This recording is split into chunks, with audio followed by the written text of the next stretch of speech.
phoenix shed a single tear in sadness. It fell on my shoe and burned a big hole in it. I didn't get angry.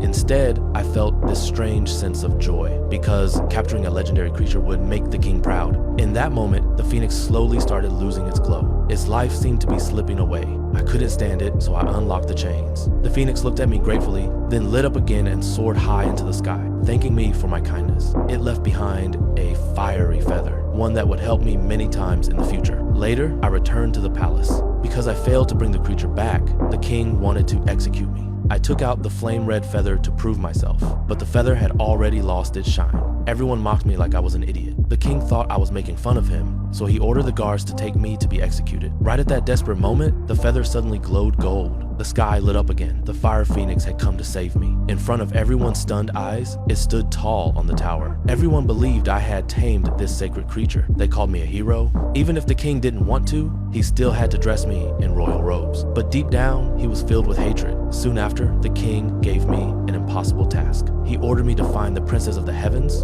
and bring her back to marry him. He assumed I would die somewhere along the dangerous journey, but the king was disappointed. I reached the princess's gate safely. Just as I was about to go in, a wall of ice blocked my path. For a moment, I felt helpless. Then the fiery feather floated up into the air, shot into the ice wall, and melted it instantly. But I didn't notice that my little donkey had been swept away by the freezing water. I soon found the heavenly princess, but when she learned she was supposed to marry an old man, she ran toward a cliff in anger and pulled me down with her. At the last second, my little donkey appeared and saved us both. She finally agreed to return to the palace with me. But when she met the king, she said that if he wanted to marry her, he had to bring her the heart of the ocean, a treasure swallowed by a giant whale. So the king called for me again. It was obvious he wanted me to take on this impossible mission. We reached the place he mentioned, but we couldn't find the whale the princess described. And worse, a massive tsunami was heading straight for us. My little donkey dragged me away, and we barely survived the giant wave.